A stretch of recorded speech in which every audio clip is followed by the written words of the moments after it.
Bernard Moreau, le président de l'association Médiateurs Nouvelle Génération.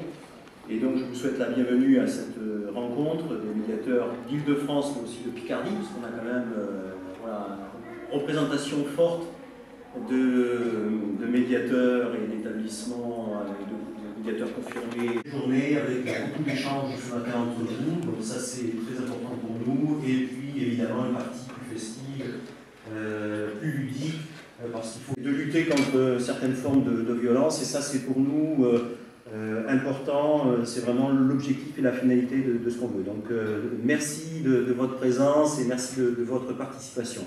Alors en termes d'effectifs, on est, je pense, Nicole, 200... Mais on est 244 jeunes. Et... Vivante qui est active sur le terrain. Cette année, je voulais vous le dire parce que peut-être certains d'entre vous ne le savent pas, mais cette année, mais surtout l'année dernière, en 2013, la médiation par les pairs a vécu un vrai tournant avec une reconnaissance forte par l'éducation nationale. Dès le mois d'août, il y avait une circulaire qui indiquait qu'il fallait encourager les médiations entre élèves et les Gattard qui est là et Nicole Bayard qui sont un peu à l'initiative de cette charte, cet ensemble de principes, de valeurs, de bonnes pratiques, puisqu'elles ont convaincu Éric de Barbieux, qui était le délégué ministériel chargé de la prévention et de la lutte contre les violences en milieu scolaire, chercher son titre, qui donc est chargé de définir cette charte de manière à ce qu'elle soit utilisable par un certain nombre d'associations qui le proposaient dans des établissements scolaires et donc de professorat et d'éducation, 7 je crois, à la rentrée 2013, mais avec l'idée que ce soit étendu, de manière à ce que voilà, on commence à travailler la question. Les compétences psychosociales, c'est le sens de l'observation, l'écoute de l'autre, l'empathie, essayer de comprendre pourquoi il dit, qu'est-ce qu'il dit, comment il le dit, c'est le respect, c'est le message qu'il porte et qui est important pour nous. En termes de soutien et de solidarité, c'est important qu'on sente que vous êtes aussi avec nous et derrière nous pour le faire. Alors pour terminer mon intervention, je voudrais passer au petit volet des remerciements. Ça va nous donner la possibilité de nous chauffer un petit peu les mains.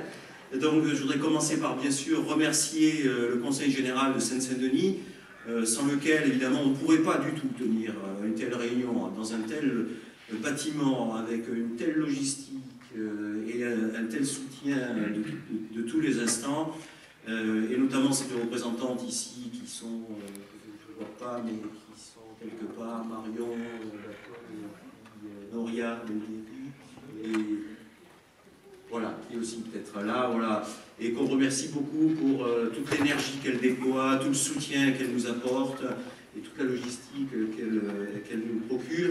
Donc je voudrais qu'on les applaudisse. Je salue leur bienveillance aussi à votre égard et leur persévérance, parce que c'est pas toujours facile de tenir les projets, notamment dans la durée. Dieu sait que c'est important d'avoir de la durée dans nos opérations. Donc merci aussi à tous ces amis.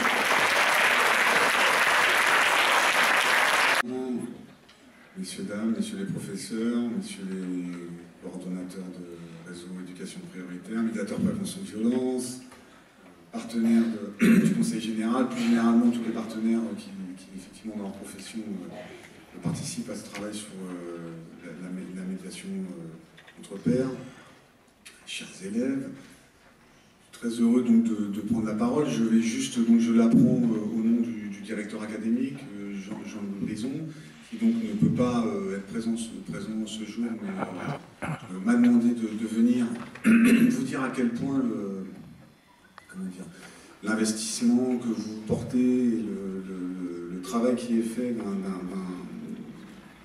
sur cette dynamique de médiation est quelque chose qui est très très important pour la direction académique. Je vais juste peut-être vous dire 2 mots de qui je suis. Donc Sébastien de Morgon, je suis proviseur vie scolaire. En fait, le proviseur vie scolaire d'un département, c'est un chef d'établissement qui n'est plus dans un établissement. Donc j'ai été longtemps chef d'établissement, donc j'ai longtemps eu des élèves comme j'en vois moi aujourd'hui en charge pour les faire réussir. Et aujourd'hui, je suis détaché auprès du directeur académique sur les questions de gestion de crise, de prévention de la violence, de lutte contre la violence, de protection de l'enfance, et plus généralement de partenariat avec la préfecture, le conseil général, le parquet, enfin un peu l'architecture de ce qui aide d'une certaine manière la mission première de l'éducation nationale qui est la réussite des élèves. Donc je vais juste dire du coup 2 mots à ce sujet. Il me semble important de rappeler une chose, c'est que je suis désolé, j'ai un chien dans la gorge. En plus, comme je sais qu'encore malade vient, bon, c'est heureusement qu'il vient, que je ne peux pas rivaliser avec lui, qui vient que cet après-midi, donc sachant qu'il vient que cet après-midi, je peux quand même essayer de vous parler un peu sans me faire siffler, si on pense qu'il est juste derrière en train d'attendre pour pouvoir faire une prestation. Voilà, enfin bref, ça c'est... Donc vous dire quand même 2 mots sur l'importance d'une chose.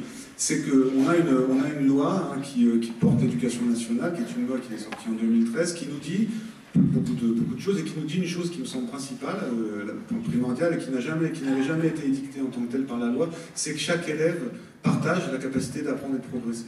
Donc je pense que c'est important. C'est important de voir arriver vos camarades qui ont mis un peu de temps à nous rejoindre. Bienvenue.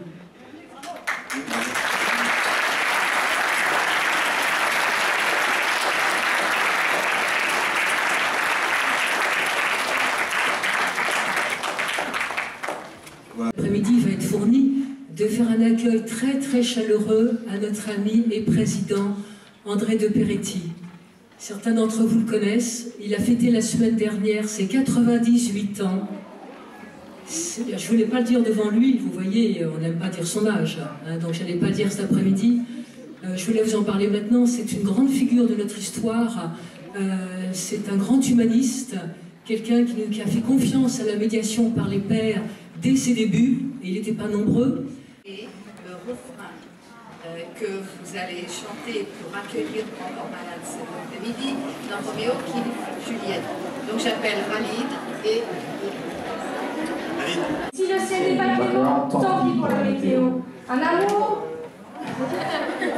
dans l'orage, celui des dieux, celui des hommes, un amour du courage et 2 enfants hors des normes. Ça va les élèves?